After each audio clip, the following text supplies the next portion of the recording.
जिला डोडा में आतंकियों के खिलाफ बड़ा अभियान जारी। देसा वन क्षेत्र का खंगाला जा रहा चप्पा चप्पा। सर्च ऑपरेशन में हेलीकॉप्टरों की ली जा रही मदद। मुठभेड़ में अधिकारी समेत 5 जवान शहीद।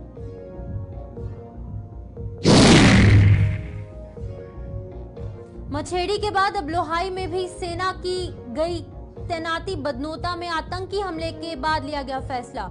सेना की वापसी से क्षेत्र के लोगों को बड़ी राहत। लोहाई में महत्वपूर्ण मानी जा रही सेना की वापसी। संगलदान से रियासी के बीच जल्द गूंजेगा छुक छुक। 17 से 20 जुलाई के बीच शुरू हो सकती है रेल सेवा। कमिश्नर रेलवे सेफ्टी ने रेलवे मंत्रालय को सौंपी रिपोर्ट।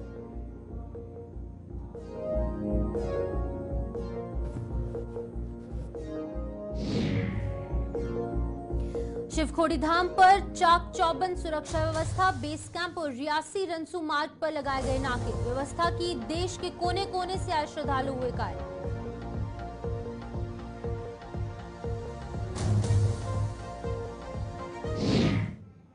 नमस्कार, जम्मू कश्मीर का एक खास बुलेटिन देख रहे हैं आप और मैं हूं आपके साथ शिपवन शर्मा। तो चलिए शुरुआत करते हैं बुलेटिन की। सबसे पहले जिला डोडा के हवाले से बात करेंगे, जहां पर डोडा के इलाके में आतंकियों के खिलाफ सुरक्षा बलों के 5 जवानों की शहादत के बाद आतंकियों की तलाश के लिए बड़े पैमाने पर सर्च ऑपरेशन जारी है, जहां सर्च ऑपरेशन में सेना के हेलीकॉप्टरों की मदद भी ली जा रही है। ये मुठभेड़ डोडा से करीब 55 किलोमीटर दूर देसा वन क्षेत्र में हुई थी, जिसमें कि एक अधिकारी सहित 5 जवान घायल हो गए थे, जिन्होंने जख्मों के ताव ना सहते हुए दम तोड़ दिया था। जहां पर तस्वीरें आपके सामने हैं, साफ तौर से आप देख सकते हैं कि सिक्योरिटी एजेंसीज एकजुट होकर जॉइंट ऑपरेशन चला रहे हैं, क्योंकि यहां पर देर रात एक हमला हुआ है एक एनकाउंटर में, जहां पर 5 जवान यहां पर हमारे इंजर्ड हुए, जिन्होंने उसके बाद जख्मों का ताव ना सहते हुए वीर गति को प्राप्त हो गए। जहां पर आपको बता दें कि अभी भी ये ऑपरेशन जो है वो लगातार किया जा रहा है। चप्पे चप्पे पर सुरक्षा बलों की तैनाती है। हर आने जाने वाले से पूछताछ की जा रही है। गाड़ियों की चेकिंग की जा रही है। रिहायशी इलाकों की भी चेकिंग यहाँ पर देखने को मिल रही है। वहीं पर डेंस फॉरेस्ट एरिया है, जहां पर कि लगातार सर्च ऑपरेशन किया जा रहा है। अभी की क्या कुछ ताज़ा सूरत हाल है वो भी आप तक पहुंचाएंगे, लेकिन अभी की अगर बात करें तो 5 जवान यहां पर शहीद हो चुके हैं, जिसके चलते सेना ने यहां पर गश्त और तेज कर दी है। और आपको बता दें कि लगातार डोडा के कुछ इलाकों में, अलग अलग इलाकों में लगातार आतंकवादी गतिविधियां देखने को मिल रही है।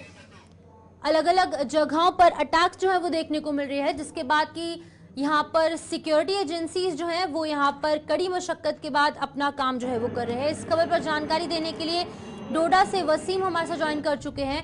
वसीम, बताइएगा क्या कुछ अभी की ताजा अपडेट है? बिल्कुल शिपन, देखिए आपको पता हुआ कल देर रात यानी कि 8 से 9 बजे करीब जो है जो देसा के इलाका है वहां से इस तरह की खबर आई, क्योंकि आतंकवादी इस इलाके के अंदर छुपे हुए हैं और कल देर रात से ही उस इलाके के अंदर इनकाउंटर चल रहा है। और जिस तरह से आपसी जो है मुकाबला दोनों तरफ से देखा गया, जिस तरह सिक्योरिटी फोर्स एजेंसीज ने यहाँ पे उनको जवाबी कार्रवाई यहाँ से दी गई। और साथ साथ बताना चाहेंगे उस इलाके के अंदर दहशत काफी ज्यादा देखी जा रही है। और आपको याद होगा कुछ टाइम पहले डोडा के लाल दरवन इलाके में भी इसी तरह का एनकाउंटर देखने को मिला था और वहां से आतंकवादी जो है छुप के निकले थे और बताया जाता है कि यही वो आतंकी हो सकते हैं। और सिक्योरिटी फोर्स एजेंसीज ने कड़ाके का जवाब यहाँ से भी दिया। और अभी की खबर यह है कि जब सुबह मॉर्निंग में हमने फिर से अपडेट दिया, बताया जाता है कि जिसमें हमारे सिक्योरिटी फोर्स एजेंसीज के लोग जो है जिसमें एनकाउंटर में जो है जख्मी हुए हैं और उनको काफी बड़ी चोटें आई। और जरा के हवाले से हालांकि ऑफिशियल कोई कंफर्मेशन हमारे पास नहीं आई। इसमें बताया जाता है कि 2 से 3 सिक्योरिटी फोर्स एजेंसीज के लोग जो है शहीद हो चुके हैं। और साथ साथ में आपको जानकारी देना चाहेंगे उस इलाके के अंदर कॉर्डन लगातार जारी। और ये भी जरा के हवाले से जो हमारे सोर्सेज वो ये बता रहे हैं कि वहां पे इस वक्त भी फायरिंग देखने को मिल रही है। जी वसीम, यहाँ पर जानना चाहूंगी कितने आतंकियों की छिपे होने की संख्या यहाँ पर आशंका जताई जा रही है, क्योंकि हमने देखा कि डोडा में पहले भी 2 से 3 बार आतंकी हमले हो चुके हैं। 3 आतंकियों को न्यूट्रलाइज भी किया गया है। अभी की क्या कुछ अपडेट है, कितने आतंकी वहां पर छुपे हो सकते हैं? देखिए ये बताना मुश्किल होगा, क्योंकि लगातार जहाँ पे सिक्योरिटी फोर्स एजेंसीज काम उस इलाके के अंदर कर रही है, यानी कि सर्च ऑपरेशन कर रही है, जहाँ पे इनकाउंटर ये हो रहा है उससे काफी दूर जो है मीडिया को वहां पे आने की जो है नहीं परमिशन दी गई है, क्योंकि दोनों तरफ से जहां पे हम देख रहे हैं कि फायरिंग देखने को मिल रही है। और साथ साथ में जब ये ऑपरेशन खत्म होगा, सिक्योरिटी फोर्स एजेंसीज को जो बड़ी कामयाबी जब मिलेगी तो हम जरूर सीनियर ऑफिसर या एडीजीपी या यहाँ के जो एसएसपीज हैं उनसे हम बातचीत करेंगे, जानेंगे कि आखिर क्या उनको कामयाबी मिलती है, कितने लोग, कितने आतंकी इस इलाके के अंदर छुपे हुए थे। और बड़ा इंपॉर्टेंट इसमें शिपन ये है कि क्योंकि घना जंगल है, घने जंगल के बीच में सिक्योरिटी फोर्स एजेंसीज को अभी तक कोई कामयाबी हाथ नहीं लगी है। और बताया जाता है कि इस जो ये इलाका, इस इलाके के साथ कई सारे इलाके जुड़ते हैं और अंदरूनी रास्ते कई सारे हैं। तो देखना होगा कि सिक्योरिटी फोर्स एजेंसीज कब तक कामयाब हो जाती है इस ऑपरेशन में और क्या उनको कामयाबी कितनी बड़ी देखने को मिलती है। जी वसीम, यहाँ पर जानना चाहूंगे, जिस तरीके से आपने बताया कि ये घने जंगल का इलाका है, डेंस फॉरेस्ट एरिया है, इसकी टोपोग्राफी कुछ इस तरीके की है कि तमाम तरीके के चैलेंजेस यहाँ पर सिक्योरिटी फोर्सेस को फेस करने पड़ रहे हैं। तो किस तरीके से मॉडर्न टेक्नोलॉजी का यूज किया जा रहा है, हेलीकॉप्टर्स का इस्तेमाल किया जा रहा है, ड्रोन्स की मदद ली जा रही है? बिल्कुल, देखिए सुबह मॉर्निंग से हम देख रहे हैं कि जब से हम ये माने कि जब से रोशनी सुबह आई है तब से हम देख रहे हैं कि आर्मी के चॉपर 2 से 3 इस पूरे इलाके को खंगार रहे हैं और जानने की कोशिश कर रहे हैं आखिर आतंकवादी अगर छुपे हैं, क्योंकि इलाका पूरा कॉर्डन है, चारों तरफ से सिक्योरिटी फोर्स एजेंसीज ने इसको कॉर्डन किया हुआ है और देखा जा रहा है, लोगों के घरों को भी खंगाला जा रहा है। कोई आतंकवादी इस इलाके के अंदर किसी के घर के अंदर तो नहीं, कोई शख्स उसको पना तो नहीं दे रहा है। सिक्योरिटी फोर्स एजेंसी जो हमारी है वो काफी अच्छे से काम कर रही है और जिस तरह से जराये के हवाले से बताया जा रहा है कि कोई बड़ी कामयाबी जो है सिक्योरिटी फोर्स एजेंसी को मिल सकती है। जी ठीक है, बहुत बहुत शुक्रिया तमाम जानकारी देने के लिए।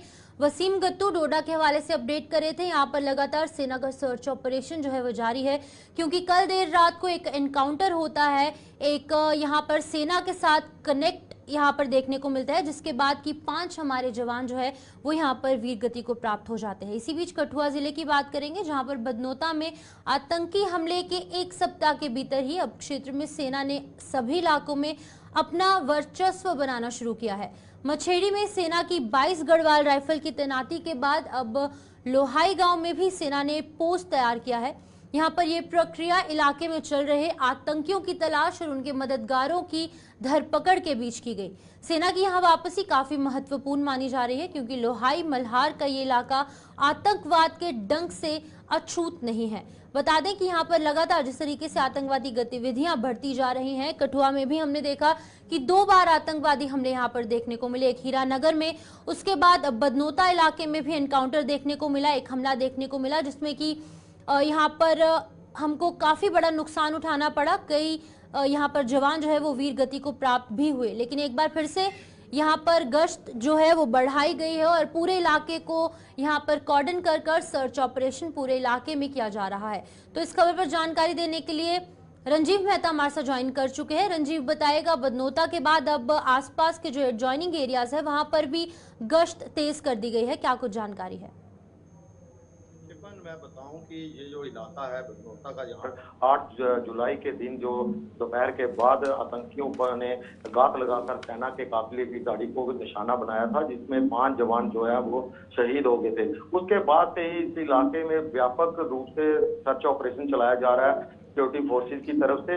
उसके साथ साथ इस इलाके में इस हमले के बाद जो स्थानीय लोग हैं, जो मददगार हो सकते हैं इन आतंकियों के, उनको भी पूछताछ के लिए उठाया गया है।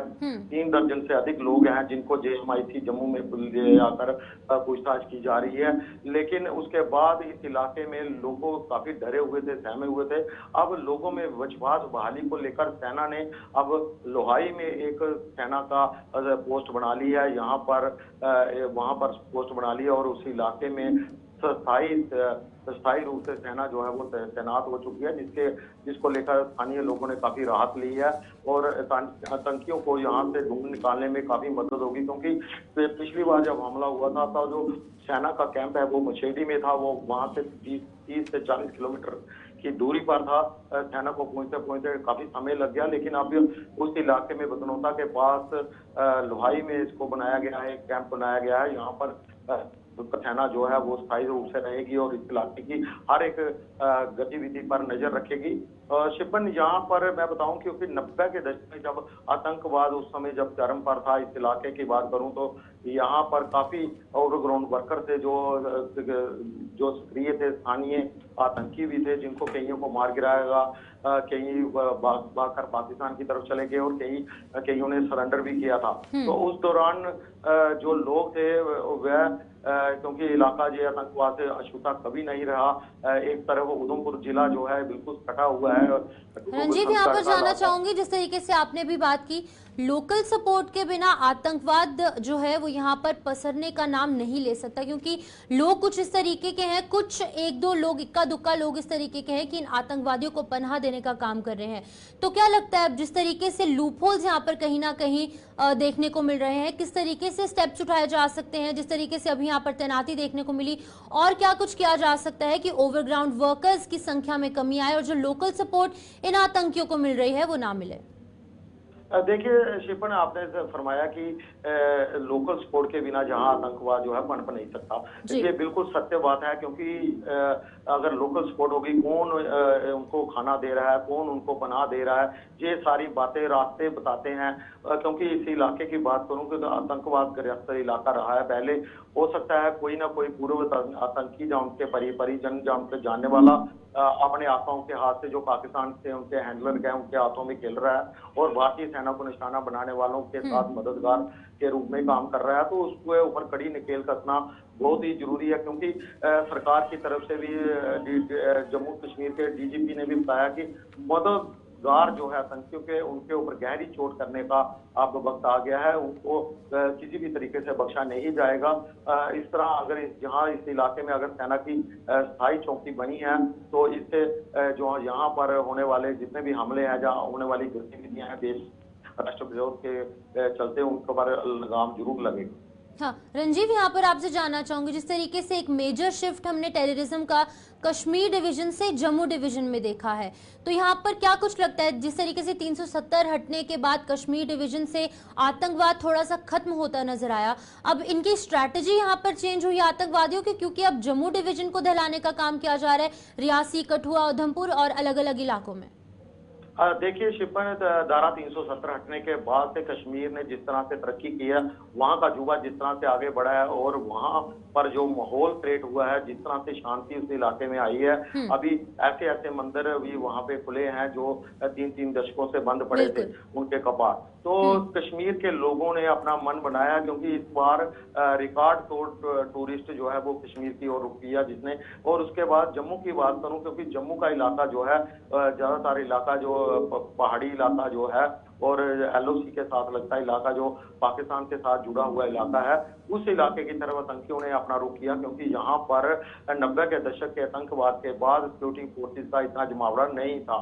तो उन्होंने वही इलाका चूज किया जहाँ पर उनको आसानी से हमले करने आसानी हो सके और रहने और खाने में, पनाह लेने में मदद मिल सके। और जहां ऐसी टोपोग्राफी है, इस इलाके की बात करूं, खासकर कठुआ जिले के साथ लगता इलाका है, 4 जिलों की बॉर्डर जहां पे लगती है, और जिसके चलते यहाँ पर आतंकवाद की घटना को एक जिले में अंजाम देकर दूसरे जिले में भाग जाते हैं आतंकी, और स्थानीय मददगारों के बिना ये कुछ नहीं होता।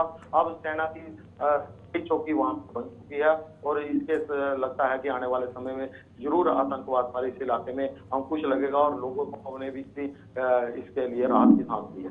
ठीक है, बहुत बहुत शुक्रिया तमाम जानकारी देने के लिए। रंजीव मेहता यहाँ पर अपडेट कर रहे थे कठुआ जिले के हवाले से, जहां पर सेना की गश्त जो है वो बढ़ाई गई है, चौकसी और तेज की गई है, क्योंकि जम्मू डिवीजन को दहलाने का काम कहीं ना कहीं आतंकवादियों द्वारा किया जा रहा है। जिस तरीके से डोडा में लगातार आतंकवादी गतिविधियां देखने को मिल रही हैं, वहीं पर कठुआ में भी कुछ इस तरीके का माहौल है कि लोगों में डर का माहौल है, इसी के चलते वहां पर गश्त और तेज कर दी गई है।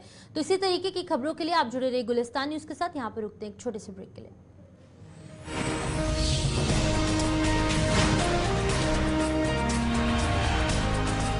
कश्मीर घाटी को देश के अन्य हिस्सों से रेल मार्ग के साथ जोड़ने की मुहिम के बीच एक बड़ी खबर सामने आई है। संगलदान से रियासी तक रेल सेवा 17 से 20 जुलाई के बीच कभी भी शुरू हो सकती है, जहां पर सूत्रों की माने तो कमिश्नर रेलवे सेफ्टी ने अपनी रिपोर्ट रेल मंत्रालय को सौंप दी और मंत्रालय से हरी झंडी मिल चुकी है। पिछले दिनों कमिश्नर रेलवे सेफ्टी की निगरानी में रियासी से संगलदान के बीच ट्रायल रन किया गया था, जो कि सफल रहा। अब यहां पर अनुमान जताया जा रहा है कि 17 से 20 जुलाई के बीच में ये जो रेल सेवा है, जो कि संगलदान से रियासी तक है, वो शुरू कर दी जाएगी, जिसकी वजह से स्थानीय लोगों में काफी खुशी का माहौल है। और क्या कुछ इसको लेकर और डिटेल्स हैं, इस आपको जानकारी पहुंचाएंगे। लेकिन आपको बता दें कि कश्मीर से कन्याकुमारी को जोड़ने तक का जो सपना है वो यहाँ पर साकार होता नजर आ रहा है, जहां पर कि अब संगलदान से रियासी तक का जो रेल मार्ग है, जो यहाँ पर रेलवे ट्रैक बिछाया गया है, वो 17 से 20 जुलाई के बीच कभी भी शुरू हो सकता है। सूत्रों की माने तो यहाँ पर कमिश्नर रेलवे सेफ्टी ने अपनी रिपोर्ट रेल मंत्रालय को सौंप दी है। हालांकि इस पर अभी तक आधिकारिक तौर पर कुछ पुष्टि नहीं हो पाई है, लेकिन सोर्सेज के हवाले से ये जानकारी आ रही है कि 17 से 20 जुलाई के बीच में ये रेलवे ट्रैक जो है वो सुचारू रूप से फिर से चलने लगेगा। बता दें कि यहाँ पर एक सपना जो है वो साकार होता नजर आ रहा है, जिसकी वजह से जो स्थानीय लोग हैं उनको रोजगार भी प्राप्त होगा, वृद्धि यहाँ पर रोजगार में होगी, टूरिज्म सेक्टर को बढ़ावा मिलेगा, जिसकी वजह से लोगों में काफी खुशी का माहौल है। और कितना फायदा यहाँ पर लोगों को हो सकता है, इस पर जानकारी लेने के लिए हमारे साथ आरिफ वहीद ज्वाइन कर चुके हैं। आरिफ, यहाँ पर बताएगा जिस तरीके से अब संगलदान से रियासी तक रेल सेवा जो है वो शुरू हो सकती है बहुत जल्द, इस पर क्या कुछ जानकारी है? मैं आपको बताता चलूं कि ये जो एक सपना है जो कन्याकुमारी से लेकर कश्मीर तक रेल को जोड़ने का ये जो सफर है, ये बिल्कुल अब बिल्कुल हकीकत में जो है वो नजर आता हुआ यहाँ पे दिख रहा है। क्योंकि जहाँ पर पहले बनियाल से लेकर खड़ी से लेकर सुमर तक जो है पहले रेलवे ट्रैक पे जो कमिश्नर सेफ्टी रेलवे ने जो है वो सारी प्रॉपर्टीज और चीजों को पूरी तरह से देखा। उसके बाद वहां पे पहले जो है ट्रेन सर्विस को चलाया गया, और अब जो एक बड़ा मेजर सेटअप हम इसमें कहेंगे, जो कि रियासी और संगलदान के बीच में जो 46 किलोमीटर का जो एरिया है, ये रेलवे ट्रैक है, इसमें 45 मिनट में ही जो है वो सफर को मुकम्मल किया जाएगा। और जो सबसे बड़ी इंपॉर्टेंट जो 2 टनल्स है, T15 और T14, इनको भी हर एंगल से जो है वो मुकम्मल किया गया है। और अब यहाँ पर मैं बताने की कोशिश करूंगा कि इसके साथ में जो एक और टनल है जो रियासी और कटरा के बीच में है, टनल 1, उस पर काम जारी है, लेकिन हरी झंडी जो है यहाँ पर माना जा रहा है, जिसमें कि हम देख रहे हैं कि तैयारियां जो है बिल्कुल आहिस्ता आहिस्ता हो रही है। और यहाँ पर ये माना जा रहा है कि 17 और 20 के दरमियान कभी भी जो है वो हरी झंडी जो है इसे दिखाया जा सकता है, रियासी से लेकर जो संगलदान तक का एरिया है। और कहीं ना कहीं पे शेड्यूल भी जो है आने वाले समय में ये तय किया जाएगा कि संगलदान यानी रियासी से लेकर वादी कश्मीर की ओर जो है किस तरह से ट्रेन की टाइमिंग जो है वो देखी जा सकती है। बात करें जो छोटे छोटे रेलवे स्टेशन है, उसमें जो स्टेशन मास्टर्स बैठते हैं या जो आपके जो इलेक्ट्रॉनिक जो बोर्ड्स होते हैं, अराइवल डिपार्चर, वो सारे मुकम्मल है, सभी फंक्शन है। और जो रेलवे प्रोटेक्शन फोर्स RPF, उसको भी पूरी तरह से डिप्लॉय किया गया है। इसके साथ में जो इलेक्ट्रिसिटी का जो एक बड़ा मेजर इंपॉर्टेंट रोल रहता है, वो छोटे छोटे स्टेशन और ट्रेन सर्विस के लिए जो बड़े इंपॉर्टेंट होते हैं, उनको भी हर एतबार से मुकम्मल किया गया है। लेकिन जहाँ एक तरफ से 17 और 20 के दरमियान हरी झंडी जो है दिखाई जा सकती है, कमिश्नर सेफ्टी रेलवे के पिछले साल जो दिनेश चंद्र देसवाल है, उन्होंने बिल्कुल इस स्ट्रेच में जो 46 किलोमीटर का स्ट्रेच है, उसमें सारी चीजों को along with national northern railway या एफकॉन, एयरकॉन या बाकी जो दीगर जो वर्किंग एजेंसी जिन्हें बड़े जगहों पे जो है मेजर काम किए हैं, तो वो सारी चीजें जो है। आरिफ, यहाँ पर जानना चाहूंगी स्थानीय लोगों को कितना फायदा हो सकता है? यहाँ पर टूरिज्म बढ़ सकता है, एम्प्लॉयमेंट जनरेट हो सकती है, कितना फायदा वहाँ के स्थानीय लोगों को हो सकता है?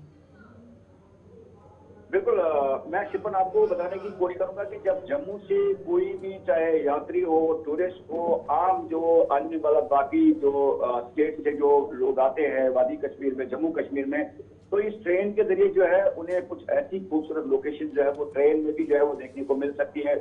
और यहाँ पर कम समय में टूरिस्ट जो है वो बगैर किसी जामिंग के वादी कश्मीर पहुंच सकते हैं। और इसीलिए जो सरकारी देश का, ये पूरे देश का सपना है, जम्मू कश्मीर यूटी का सपना है कि इसको जो है मुल्क के मुख्तलिफ हिस्सों से जो है जब ये रेल कनेक्ट हो जाएगी, तो उसमें तिजारत में भी जो है, बिजनेस में भी एक बढ़ोतरी जो है वो देखने को मिल सकती है। और आने वाले समय में श्री अमरनाथ जी यात्रा को लेकर जो पवित्र गुफा की तरफ दर्शन करने वाले जो हमारे यात्री होते हैं, तो उनके लिए भी जो है एक बहुत ज्यादा ये जो है ये राहत ये ट्रेन दे सकती है। क्योंकि अनंतनाग से ये ट्रेन कनेक्ट होती है, जब ये जम्मू से आ जाएगी इसके बाद बनिया और संगलदान से होती हुई जब गाजीपुर से अनंतनाग पहुंचेगी तो उसमें चाहे किसी तरह का भी मौसम हो तो उसमें यात्री के लिए भी जो है एक बड़ी सहूलत, जो हमने कई अधिकारियों से इससे पहले बात की, तो कहीं ना कहीं पे अगर हम ओवरऑल देखें तो ये जो सपना जो है ये पूरा होता हुआ दिख रहा है। और जो टनल 1 है जो रियासी और इसके कटरा के बीच में है, जो पिछले कई सालों में जो है एक बड़ा चैलेंजिंग रहा था वर्किंग। ठीक है आरिफ, बहुत बहुत शुक्रिया तमाम जानकारी देने के लिए। आरिफ वहीद यहाँ पर अपडेट कर रहे थे कि बहुत ही जल्द रियासी से संगलदान का जो रेलवे ट्रैक है वो यहाँ पर चल सकता है और 17 से 20 जुलाई के बीच में इसको हरी झंडी दिखाई जा सकती है। तो इसी बीच अगली खबर की ओर बढ़ेंगे, जहां पर सोमवार 22 जुलाई से शुरू होने जा रहे सावन के महीने के मद्देनजर रियासी के शिवखोड़ी धाम में तैयारियां यहां पर की जा रही हैं। शिवखोड़ी धाम में जहां सुरक्षा के पुख्ता इंतजाम किए गए, वहीं बेस कैंप और रियासी रनसू मार्ग पर भी नाके लगा दिए गए हैं, जहां शिवखोड़ी आने जाने वाली हर गाड़ी की जांच की जा रही है। सावन के महीने में शिवखोड़ी धाम पर देश के कोने कोने से श्रद्धालुओं के आने की संभावना है, जिसके मद्देनजर सुरक्षा व्यवस्था चाक चौबंद कर दी गई है।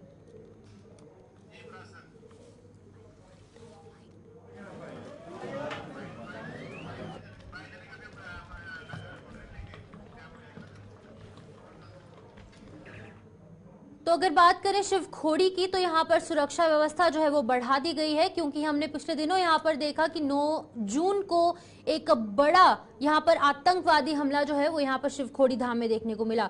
तो इस खबर पर जानकारी देने के लिए संजीव प्राशर रियासी से हमारे से ज्वाइन कर चुके हैं। संजीव, आपसे जानना चाहूंगी, जिस तरीके से हमने पिछले महीने देखा था कि 9 लोगों को अपनी जान गंवानी पड़ी क्योंकि यहाँ पर आतंकवादी हमला एक बस पर देखने को मिला, अब किस तरीके से सुरक्षा व्यवस्था वहां पर कड़ी की गई है, क्योंकि यहाँ पर शिवखोड़ी धाम में जो श्रद्धालु हैं वो अब बड़ी तादाद में आने वाले हैं?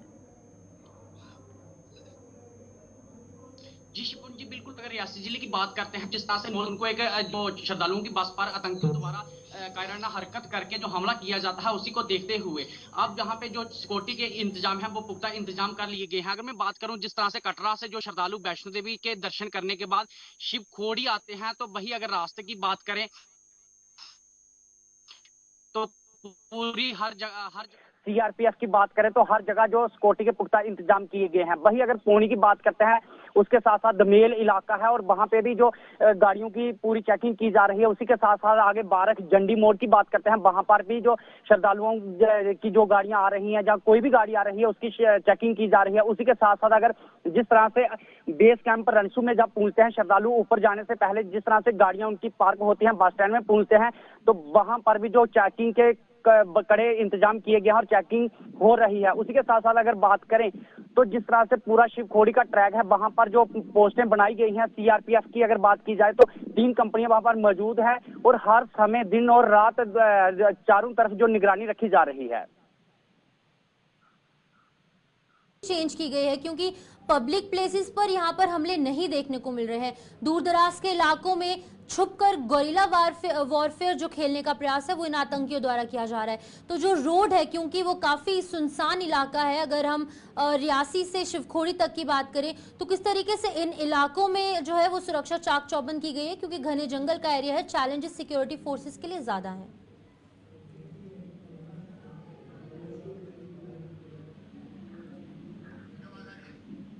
आवाज आ रही है आपको मेरी? संजीव सुन पा रहे हैं? जी जी जी जी। यहाँ पर जानना चाहूंगी, स्ट्रैटेजी बदली गई है क्योंकि पब्लिक प्लेसेस पर जो अटैक्स है वो नहीं हो रहे हैं, आतंकवादी जो है वो कायरो की तरह छुप के जो आतंकवादी की घटनाएं हैं उनको अंजाम दे रहे हैं। किस तरीके से चैलेंजेस बढ़ सकते हैं सिक्योरिटी फोर्सेस के, क्योंकि ये इलाका भी घने जंगल का इलाका है? जी बिल्कुल, अगर बात करें तो जिस तरह से जब आतंकियों ने 9 जून को हमला किया था वो भी एक घना जंगल एरिया था और कहीं ना कहीं अगर बात की जाए तो जिस तरह से घने जंगल वाला इलाका है वहां पर जो सिक्योरिटी के काफी पुख्ता इंतजाम किए गए हैं। और अगर देखा जाए तो जिस तरह से आगे सावन महीना आ रहा है उससे पहले जो सिक्योरिटी के और ज्यादा कड़े इंतजाम किए जा रहे हैं। जिस तरह से हम देखते हैं कि सावन महीना आता है और हर सोमवार की बात की जाए तो जो श्रद्धालु हैं वो सुबह सुबह भोले बाबा की जिस तरह से शिवखोड़ी में आरती होती है और वहां पर पहुंचते हैं, तो कहीं ना कहीं अगर बात करें तो दिन रात जो सिक्योरिटी के काफी पुख्ता इंतजाम किए गए हैं। और सिक्योरिटी की अगर बात करें तो काफी चैलेंज भरा ये इलाका है। और जिस तरह से रनसू से लेके लगभग अगर बात की जाए तो जो बारक तक इलाका है ये काफी चैलेंज एरिया है। ठीक है संजीव, बहुत बहुत शुक्रिया तमाम जानकारी देने के लिए। संजीव प्राशर यहाँ पर रियासी के हवाले से अपडेट करें, क्योंकि सावन का महीना आज शुरू हो चुका है। इसके चलते यहाँ पर सुरक्षा व्यवस्था चाक चौबंद की गई है, क्योंकि पिछले महीने हमने देखा कि यहाँ पर शिवखोड़ी के मार्ग पर भी एक बड़ा आतंकवादी हमला देखने को मिला, जिसके बाद की सिक्योरिटी एजेंसीज एकजुट होकर काम करती नजर आ रही हैं। तो चलिए इस बुलेटिन में फिलहाल इतना ही, मुझे दीजिए इजाजत और आप जुड़े रहिए गुलिस्तान न्यूज के साथ।